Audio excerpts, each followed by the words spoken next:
Hello, everyone. Welcome back. I'm Kris. This is Forgotten Naval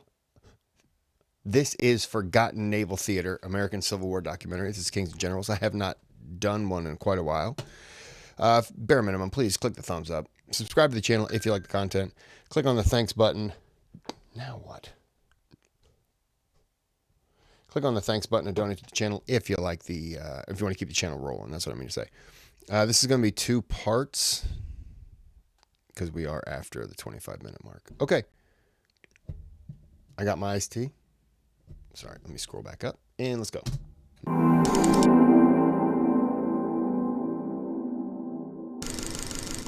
Dread filled the USS Minnesota's crew on the morning of March 9, 1862.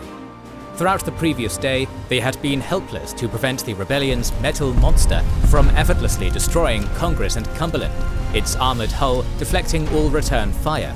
They'd grounded hard and only escaped destruction through falling tides and darkness. Approaching smoke announced that Virginia was returning to finish the job. Salvation had supposedly arrived, but Minnesota's sailors were doubtful. How could a cheese box on a raft hope to withstand Virginia's fury? The sailors didn't realize they were about to witness one of the seminal clashes in the history of naval warfare. Join us for this interlude on the naval theater of the American Civil War. Every week we release 3 new exclusive Easter and week to end comment. Civil wars are inherently internal affairs. Consequently, navies rarely matter in terms of their outcome. The American Civil War was an exception. The Confederacy's economy was entirely based on overseas trade, making open sea lanes critical to the war effort. And that's why Lincoln instituted the Operation Anaconda. Came all along the eastern seaboard, down around Florida, and pretty much, I wouldn't doubt it went over to here. But it went in. It went in to stop any cotton trade going to Europe. Additionally, just to, suppress the economy even more. Eastern America has numerous navigable rivers and inlets that allow for the rapid movement of troops and supplies. Therefore, both sides knew that achieving both brown and blue water naval supremacy was critical to victory. The Union Navy was tasked with enforcing a complete blockade of southern ports, taking control of the inland waterways, and fighting rebel ships wherever they were found. The Confederate Navy sought to protect southern ports and break the blockade. While the Union had a harder job, it was also better positioned to accomplish its missions. Pre-war, the US Navy Registry had 90 ships, 42 were in active service, and 48 were in various states of mothballing. Many, including all of its largest ships, were outdated sailing ships, and many steamships had new technology design flaws. It had neither a formal fleet doctrine nor admirals, and squadrons existed mostly for administrative efficiency. Individual cruising captains patrolled the sea lanes, protecting American shipping and suppressing piracy on their own initiative. When larger formations were needed, the senior-most captain would be temporarily appointed commodore to lead the mission. The higher rank of flag officer was seldom used. As the succession crisis loomed, the Navy moved all its useful ships and naval stores to safer ports. Consequently, the secessionists only captured a handful of mothballed ships and the Pensacola Naval Yard prior to Fort Sumter. This proved to be no prize, as federally held Fort Pickens closed Pensacola's harbor. The Union Navy left no doubt of this by bombarding and destroying the yard, Fort McCree, and unintentionally nearby Warrington in late 1861. Gosport Shipyard, modern-day Norfolk, was taken by Virginian secessionists via subterfuge on April 21, 1861, with its stores intact. This would be the Union Navy's biggest loss of the war. Both sides quickly began appropriating civilian steamers for military use, until purpose-built warships were ready, but the South couldn't match the North in expertise or tonnage.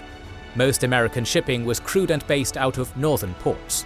Moreover, the majority of ocean-going ships were built in New England, New York, or Philadelphia, while St. Louis produced the most riverboats. The numerous... That makes sense. Philadelphia producing ocean ships seems a little weird, because they're really I don't know. I guess I would expect it along the coast. St. Louis producing riverboats makes sense. I believe St. Louis is the largest city along the Mississippi. I know they have just under 3 million, and New Orleans has just under 1 million. So I would say those are the two largest. So I'm going to go with that, but I don't know. Southern ports were designed primarily for receiving import-export traffic and minor repairs. Although 25% of the Navy's personnel joined the South, there were never enough ships for them, and the Confederate Navy would only commission 101 vessels throughout the war. The Confederacy's first Secretary of the Navy, Stephen Mallory, was fully aware that the South lacked the industry to match Union numbers. Thus, he intended to beat them on quality and innovation. He would fail. The Confederacy paid for 5 casement ironclads on the Mississippi River in mid-1861. 3 were burned to avoid capture by approaching Union forces before being finished. The Louisiana was so... So he failed. Mallory failed. But was this one of Mallory's kind of, inventions, so to speak? Because I would say if it was, because the Confederates kind of came out with it, props to them. If they came out with it first, I would say that it was a success. It didn't win the war necessarily, but it was a success. But I don't know if the South came up with them first. The ironclads, is that what they were called? Ironclads? Not ironclads. Ironclads. Or Ironsides is another term, I think, or I just made that one up. But if the South came up with them, and that was Mallory, I would say the innovation part was pretty damn good. So poorly designed and built that it couldn't steam against the current. It was briefly used as a gun barge before being burned to avoid capture by approaching Union forces.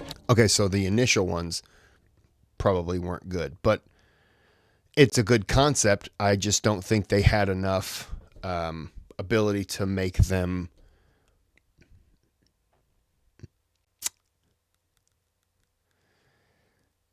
maybe they didn't have the supply chain to they needed, what I'm trying to say is they needed something from the North, some kind of parts, some equipment that they just didn't have, and maybe didn't have the ability to make it in the South. So they did the best that they could with what they had, but in the end, maybe, it was unsuccessful. But it's still pretty creative to have come up with that. Only the Arkansas ever saw service as a gunboat. It launched on April 26, 1861, after 8 months of construction, and successfully evaded Union squadrons on both the Yazoo and Mississippi rivers.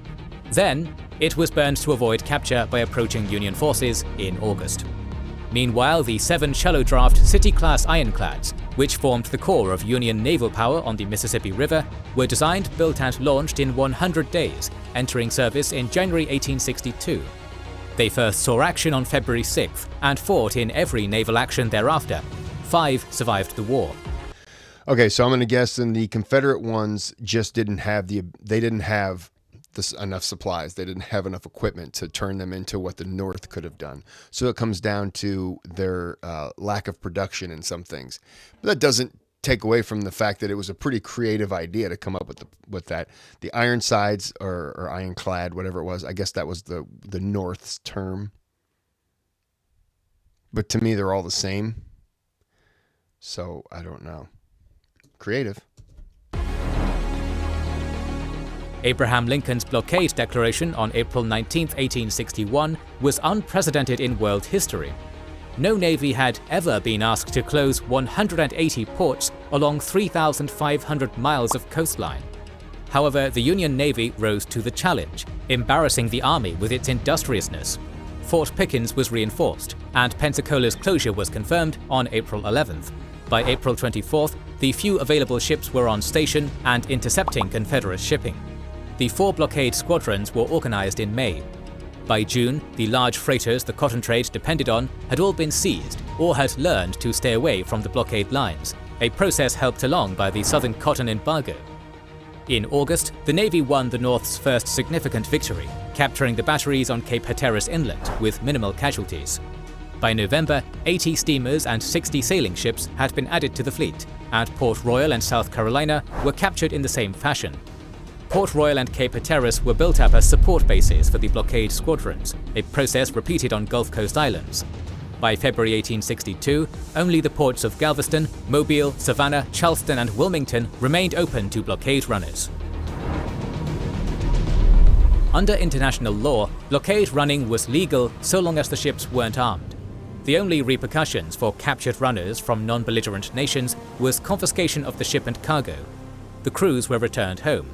Thus, blockade running was a low-risk, high-profit business enterprise. Numerous primarily British firms were established to run contraband through the Union blockade. As the blockade tightened, traditional cargo ships were abandoned for purpose-built shallow-draft, narrow and stealthy blockade runners, with smokeless anthracite coal powering cutting-edge steam engines. Firms legally bought goods in Europe before legally shipping them to Bermuda, the Bahamas or Havana. They would then legally load them onto the blockade runners, who'd wait for suitably dark nights to illegally race past the Union Navy to southern ports. Once they arrived, the smugglers then traded their goods for cotton before running back. A single round trip would pay all expenses and make a handsome profit. The impact of these blockade runners on the war is debated. On the one hand, over 80% of known blockade running attempts succeeded, with the runners delivering at least 600,000 Enfield rifles and countless tons of desperately needed military supplies to the Confederacy. On the other hand, the Union captured or destroyed over 1,500 runners. Only a handful of known runners survived the war, and their deliveries of military arms were far below what the Confederacy actually needed. A full cargo of ammunition was only sufficient to supply one division for one battle. Additionally, most cargoes weren't meant for the Confederate military. Luxury goods fetched far higher prices, especially women's fashion, and the firms responded accordingly. The Confederate government first legislated runners having to dedicate cargo space for military supplies, then bought its own runners purely for gun running when the firms didn't comply. The bottom line is that southern trade fell 95% from 1860 to 1865 thanks to the blockade, which caused shortages that the runners didn't alleviate. Realizing that So I read a book called Battle Cry Freedom, and it said at one point near the end of the war that I'm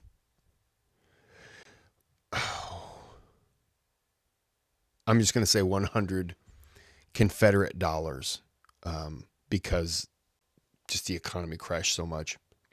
Inflation was so high. But like 100 Confederate dollars came out to be, it was ridiculous, the equivalent of like 10 cents. I mean, that's not inflation. Well, inflation, yes, but also monetary depreciation and stuff like that. Like 100 Confederate dollars was like 10 cents.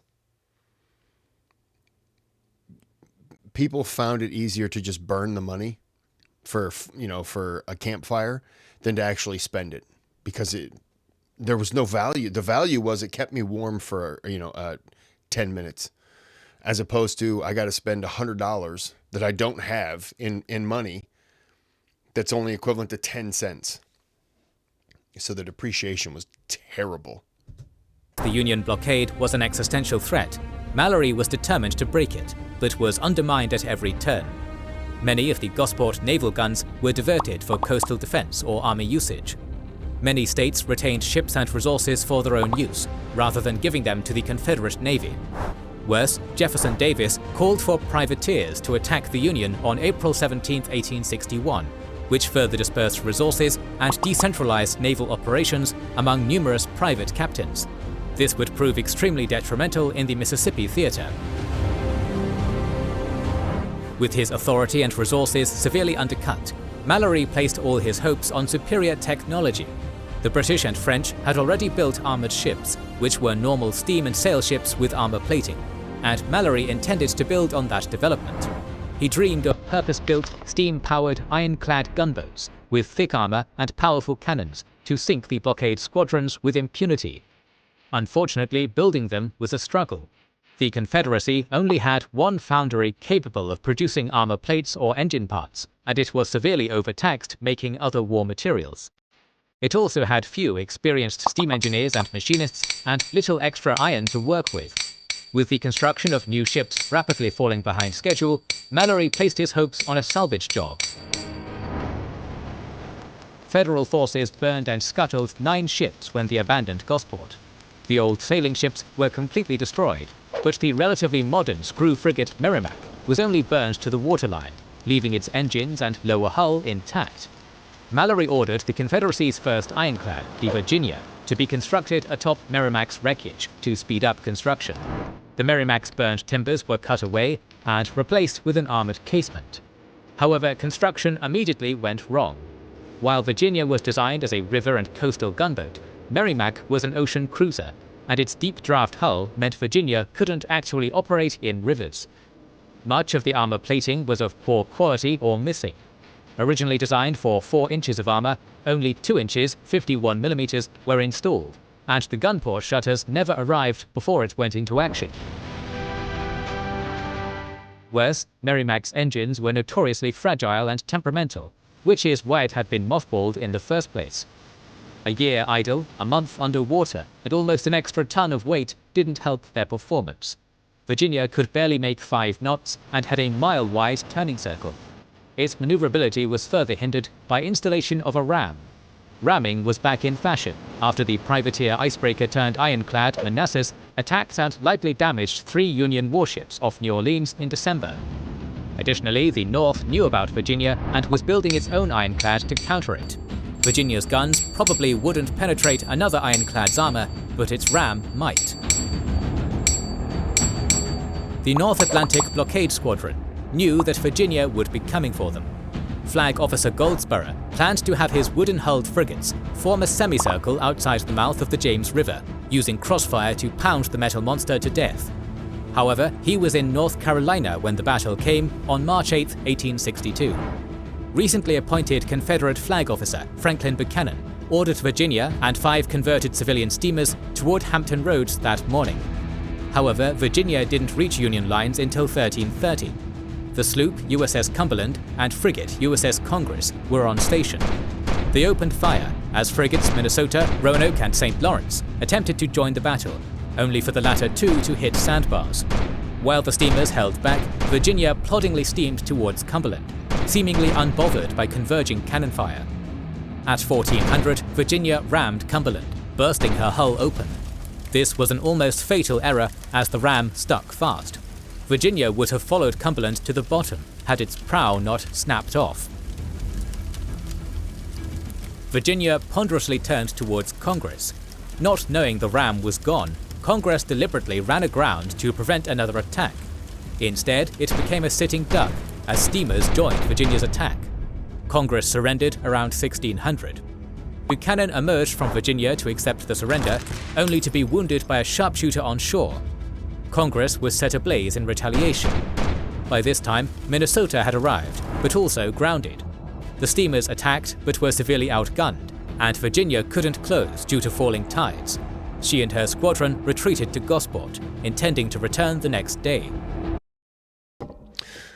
Okay, we're going to go ahead and stop it there. Oh, the ram was gone. I actually thought they were going to try to ram the other ship and do more damage, but the other ship decided, hey, we're going to run aground and see what happens. Good. Now you're a sitting target. That's awesome. Okay, well, we're going to end this here. We'll be back with part 2. But until then, have a good day, have a good night. No. Phone? What are you doing? My phone thought I was talking to it. All right, have a good day, have a good night.